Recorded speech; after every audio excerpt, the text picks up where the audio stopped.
Halo, salam dan bahagia Bapak, Ibu guru hebat.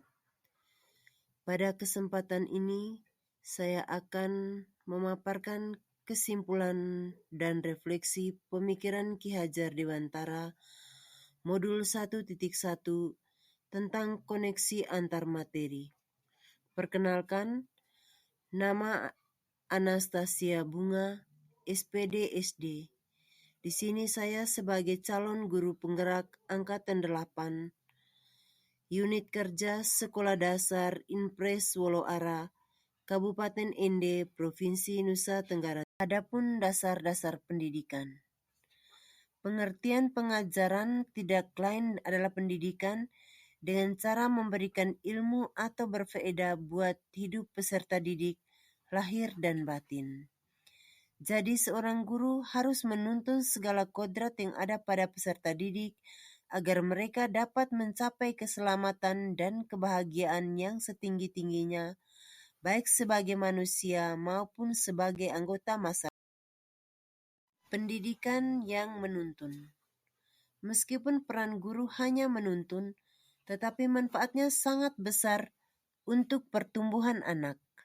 Apalagi zaman sekarang pengaruh budaya asing yang sangat kuat, baik di dunia nyata maupun dunia maya.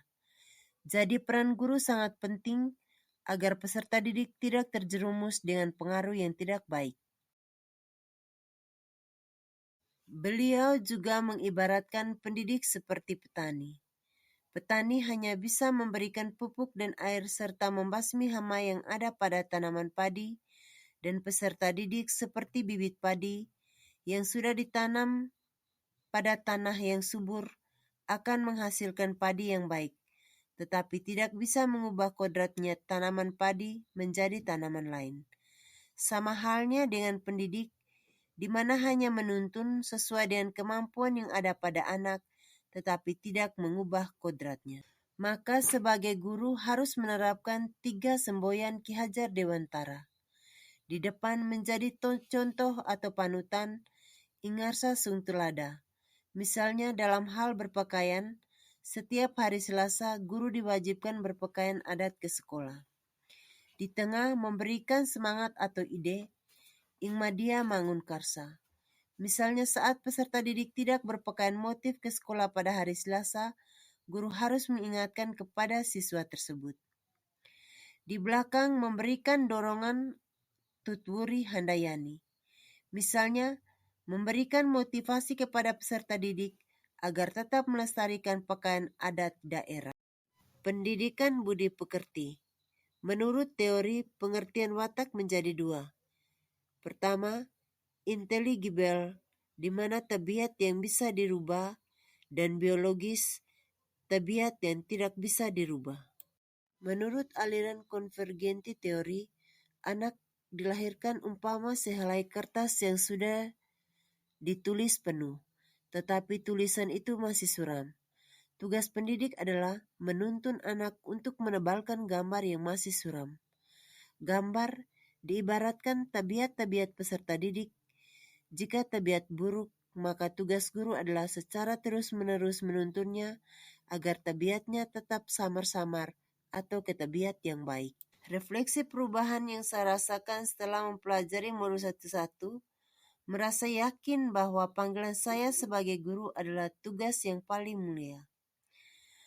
Guru harus menuntun peserta didik untuk penerus peradaban bangsa.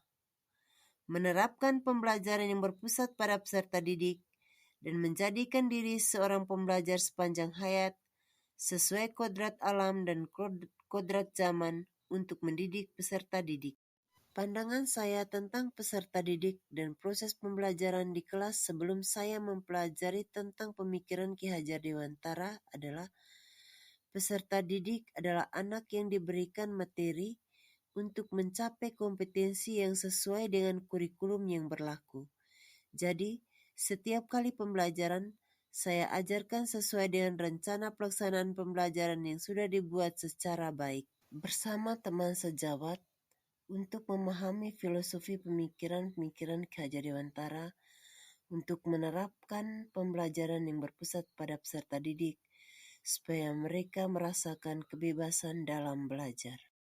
Bersama peserta didik, melakukan pembelajaran cooperative learning dengan melibatkan peserta didik berdiskusi dalam kelompok untuk melatih peserta didik menyampaikan pendapat, bekerja sama, dan melakukan prosentase. Demikian kesimpulan dan refleksi tentang koneksi antar materi filosofi pendidikan Ki Hajar Dewantara. Semoga bermanfaat. Salam Guru Penggerak.